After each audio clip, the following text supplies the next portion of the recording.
Hi everyone, Mature Simmer here. So we're in the first day of summer, just a couple days away from when we'll be able to harvest. I'm going to go ahead and I'm going to attempt today to put on my second layer of fertilization. The liquid fertilizer sprayer was left over here, if you recall.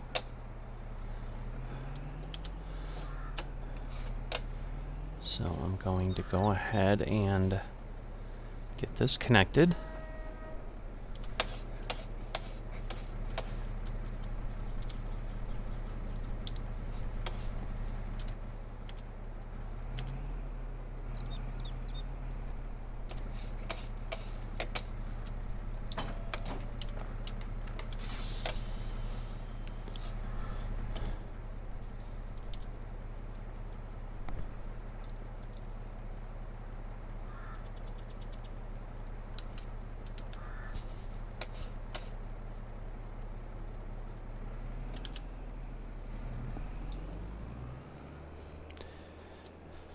So now I'm going to go ahead and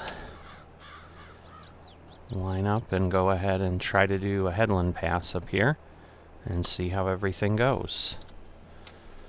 So I would think I'm okay. The question is, I think I'm okay when I say from the not damaging the crop standpoint. I don't know that I'm okay beyond that, frankly. Probably going to actually leave this alone because I can get that going up and down if this all works. I just need to get that headland done, as I said. So we'll get this sprayed. I think it's a little darker. It is so hard to tell with plants. The good news is that I am definitely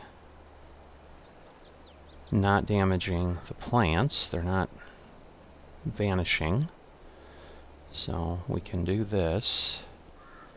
I'm going to be optimistic and just run the headland before I check it, because I want to see what's happening, and the hope is that we are not only fertilizing, but that we are not fertilizing in a striped pattern like we were when we were first spraying. And so if that's the case, we'll at least have determined that a workable solution on this farm, on this server, is solid fert to start, and then we can likely use any kind of fert afterwards, but I don't know that we'd be doing anything differently than what we're doing.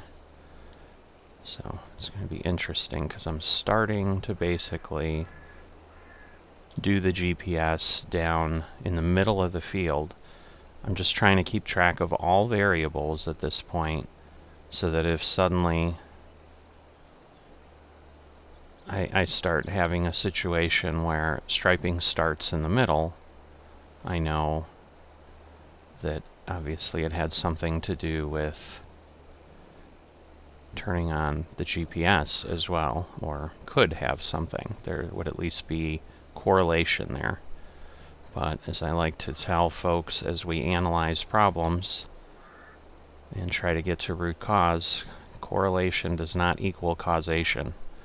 A primary lesson for everyone to learn, especially with all the ridiculous conspiracy theories going around the world. Just because someone was in office, for example, doesn't mean that they have the power of God and control everything that happens on the planet or even in our country. Let's see. Oh, insane. So we did get a second level, but it is striped.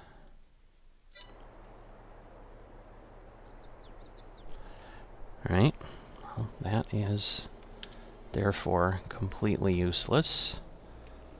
I'm not going to do that. Now the question becomes, can I run my solid fert over a crop that is already in the field. And if not, I'm going to have to do without the second layer, which is terrible, because that's fertilizer is not a small yield loss. So I may still need a sprayer for herbicide then, but it looks like for liquid fert, a sprayer is useless on this map, or at least in what we're experiencing. Let's say that. I gotta get closer here. Yeah, I'm thinking if I go around the tree, that'll be better. I'll get this parked. Alright, so I got that parked. I've got the solid fertilizer spreader, which still has 14,000 liters in it.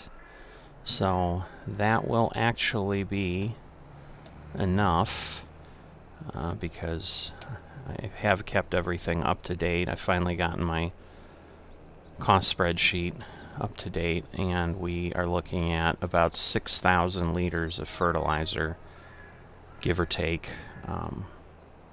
to do the field the first time. So we can definitely handle it with what we have here, and then that is good news, obviously.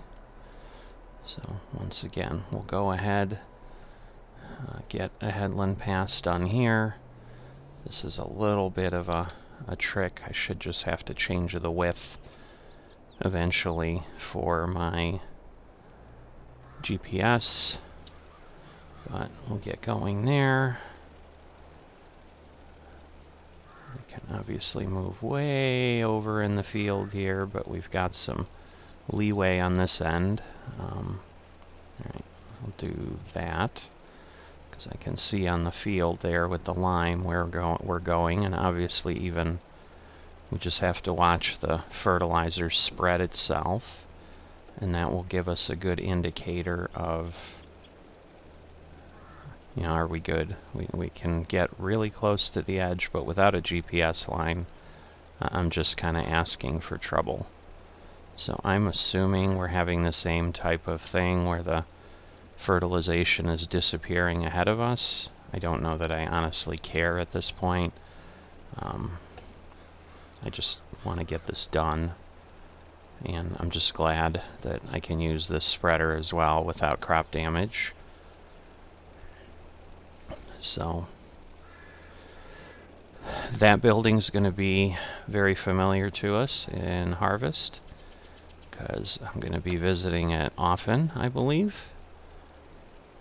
But we'll get this going. I'm pretty sure if I look at the left side, that where that fertilizer's laying, I can very clearly see some sort of a field change. Maybe it's just wishful thinking, but I don't think fertilizer is not working here. Huh. It's not perfect, but I don't know if some of that is relative to what we had, and again, the fact that we went over things. Can't say I'm not a little worried with what I'm seeing.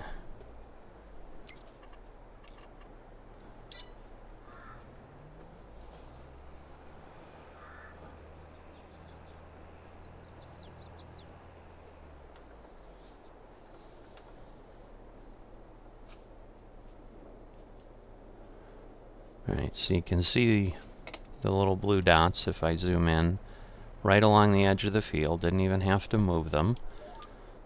Maybe it remembered what I did before.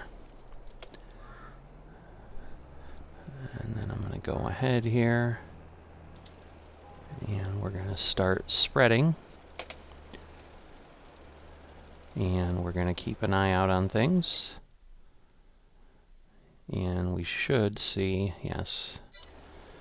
So what I think we're seeing is, if you remember, I think I left that corner alone. You know, and then it looks like maybe we had a few spots, and maybe just the fact that I had liquid sprayed, like it's in this weird state. And it's possible if I on that end of the field there. I'll certainly cross all the way up in an experiment to see if I can tidy that up, but my guess is, at best, if I wanted to swing by and touch those things up tomorrow after we've had another growth stage, it might let me do it. But I'm thinking at this point we have what we have. And that's all that we have. Popeye the Farmer Man. An old reference again for folks who may or may not understand, depending on your age and where you're from and what you watched. But a little bit of a play on words, but I don't know. I don't know that it's a play on words, but in any event, I'll stop trying to sound smart, and I'll just focus on spreading little white granules all over my potatoes to make them happy. When we get to the end of the field, I'm going to take a look, because that is ultimately what our yield plus will be. So that will be our max. There's nothing else we can do. We missed our rolling window on this crop. So I do have to keep in mind that I not only need enough time on any given day to plant, I need enough time to roll, because you need to do that immediately after, is what people have told me now. After I explain my problem, once the crop starts growing, it's too late, and that usually happens pretty much the next day. So after midnight rolls around, your time has dropped. So it'll be interesting, because we've got those little pieces over there on the other field that, again, as I said, I'll go ahead and, there's not really a reason not to pick them up. But they're not harvested or fertilized, so as you can see, they've just got a yield bonus of 18%. It's also interesting, and I wonder if it's just because I planted in this field that already had weeds, but it also has weeds in it, and it needs lime, and it needs rolling. Like, it's really a difference. And over here, see, I'm at plus 95, and I was at plus 98 with my canola, so I'm right up there. I just saw plus 98 pop up, so I almost wonder if the rolling really matters if I do other things, but it's way over there. I was looking for my GPS line. I'm like, did I turn it off?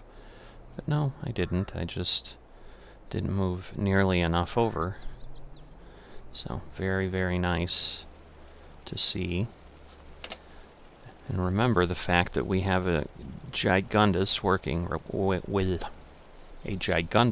with here. So sorry about that tongue twister. But so yeah, at this point we'll go ahead.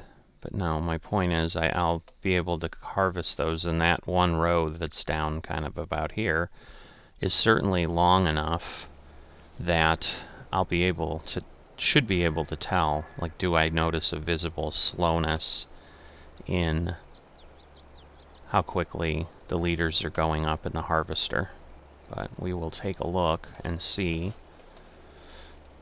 what that looks like when we're doing it, which, just as a reminder, because at this point I am going to spare you the time, but we've got 2 days, and again, canola didn't come up until the second day, so it's possible we might have 3 days till the potatoes are ready for harvest, but we did plant on this first day, where I don't think I did that with canola. I may have waited till the second day, and therefore the harvest wasn't ready until the second day. So the other thing that I've certainly thought about with just the gameplay differences between Hilly Seneca and Misty Brook, meaning FS19 and FS22 in the FSN environment and how we're set up. And it's related to the mods, certainly, the fact that we're not using precision farming, the fact that seasons are implemented differently, they're part of the game, We don't have the seasons mod from Realismus Modding that we had in FS19.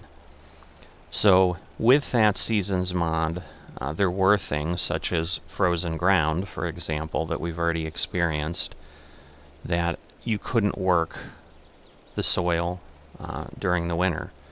I've been able to continue plowing on this server. I worked a little bit more on field 1 last night. Now I understand that's not in the winter, but there were definitely fields that were coming up for auction over the winter that I was taking care of and plowing for the community and getting those ready to go. So, whoops, that's a difference. I hit the wrong key. I hit V, thinking that would lift the implement, which, if this was an implement that would lift, it would. But that doesn't stop, so we fertilized the forest a bit, which I'm sure the forest will be happy for, but won't really give us anything. So, you know, we don't have those type of issues.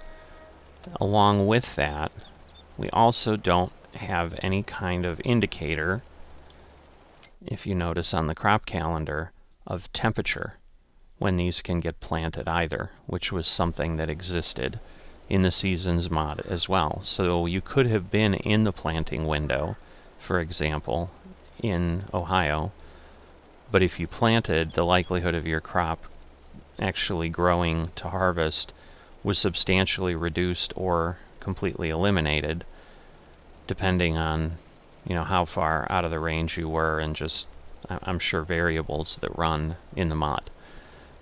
Both of those dynamics are something we currently don't have to worry about. I don't know if they're going to come back in future changes, or if people determine that was just a bit too much, or what. Obviously, all the issues with precision farming of only being able to fertilize once, which would be terrific, we don't have the luxury right now of taking advantage of, but we do know precision farming is coming to Farming Simulator, and I would hope that that means it's just a matter of time till it comes to the FSN servers. But we are still over a month away. Well, just about a month away. I guess it's a little bit. I was thinking it was the 22nd of April, but it's the 19th. And we do have a release of some additional equipment and so forth, so there is a, you know, the first year 1 season pass item that is coming out for Farming Simulator tomorrow on the 22nd of March. So no impact here, but you know, it's going to be news for the community, certainly, so I'm sure I'll be talking about that at some point. I don't know if that's, you know, I think that's equipment that's used for some of the newer crops like grapes and olives and stuff that I'm not doing in any iteration yet. I haven't actually done anything with them in FS22. I did help as contractor, you know, on grapes several times for people. Oh, I hit the V key again. I'm just, most of the implements that works, so it's a little bit of muscle memory, to be honest. Because B turns everything off, so what that turns into a lot of times is just a longer delay in the unit turning back on, and therefore missing the edge of the field. So that gets you up to speed about kind of what I've been thinking, what we know as differences, and so forth. I'm going to finish up this field, and I will see you when I'm done.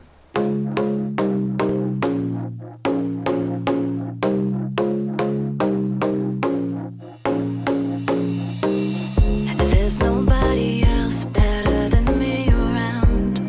You know I'm the type to stand out in a crowd. You might be jealous, but I can't help it now.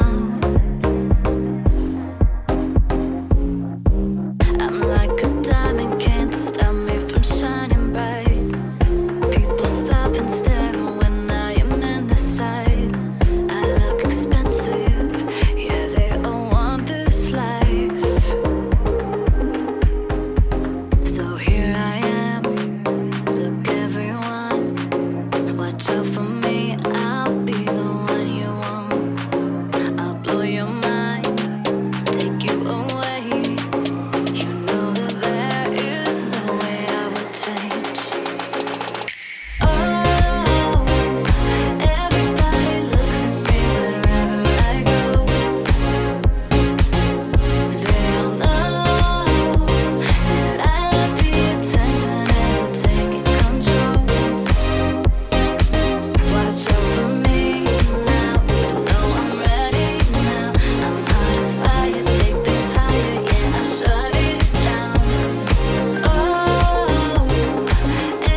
So it's interesting to note here as well. You'll notice this stripe here.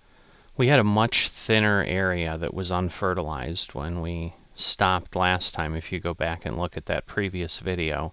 So it seems to have negated all of that when it reset for the day. So at this point, you see we're just going to get a single level of fertilization there, again, unless I come out here in the next day and touch it up, which I may go ahead and do just because it makes me feel like I did everything I could to get the most off this field as I possibly can. And finally, you'll see that going over it at the top did not give me a second level. So again, if I come back here to touch it up, certainly that'll be easy enough to rectify the next day. So just wrapped up the fertilizer. Taking a quick look at the map, you can see we've got a little bit of patch here that didn't take the second time, which I think again was part of the striping. But overall, again, given everything that's been going on, not bad, certainly. And so I will likely just pop in for a few minutes tomorrow morning and try to get everything up to full stage of fert, because otherwise I think we're down to that 73% yield or whatever that we had other than that. So pretty short day, which is typical in the maintenance of the field type thing that we have once we plant and between harvest. So I'm going to go ahead and actually fill up the fuel here while I'm driving by. That'll make sure that I don't run into some embarrassing need to push my tractor again. And we'll go and take this through the repair facility and cleanup facility, because I've been leaving these things pretty scuzzy for a while. Again, a word that may not translate for any foreign friends I have listening, so basically dirty. Just very, very dirty in a way that's disgusting. So I think it's been a year since I cleaned this thing, so probably time. So not too bad overall the way it was. It was just basically caked on by the wheels.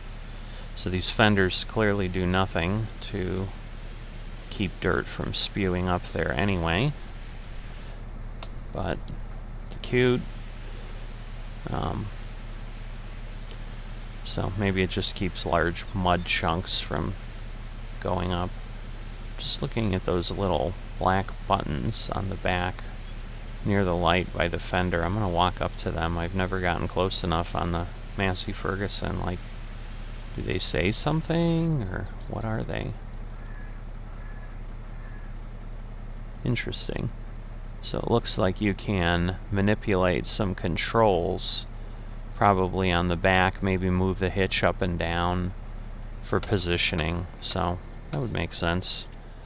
On a real tractor, I know I've seen them kind of move the 3-point hitch up and down and so forth. So depending on what you're connecting to, it gives you that ability. So, alright, so we used a little bit more, which is typical for the second covering, because you just can't be as efficient in not overspreading because you just can't see anything. So it was about 6,511 to be exact liters that we used. That tree's in the way. I turned in the wrong way here. Whoops, gotta go forward. I knew what I was thinking in my head, but obviously my hands and feet were doing something different. So, but yeah, 6,511 liters in total at this point. Our cost sunk into this crop cycle so far is a little over $106,000.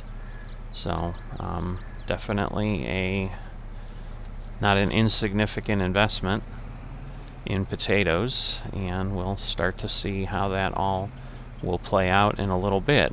Now again, the goal is helping out the group project for the Suez Canal that we have going in FSN, providing supply of chips to the folks who have those factories that can make them on the meta side. So that is the goal.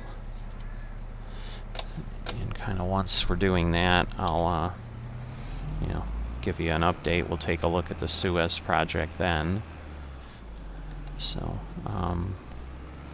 but yeah, we're all set for today. So just gonna get this parked here, and I will see you next time.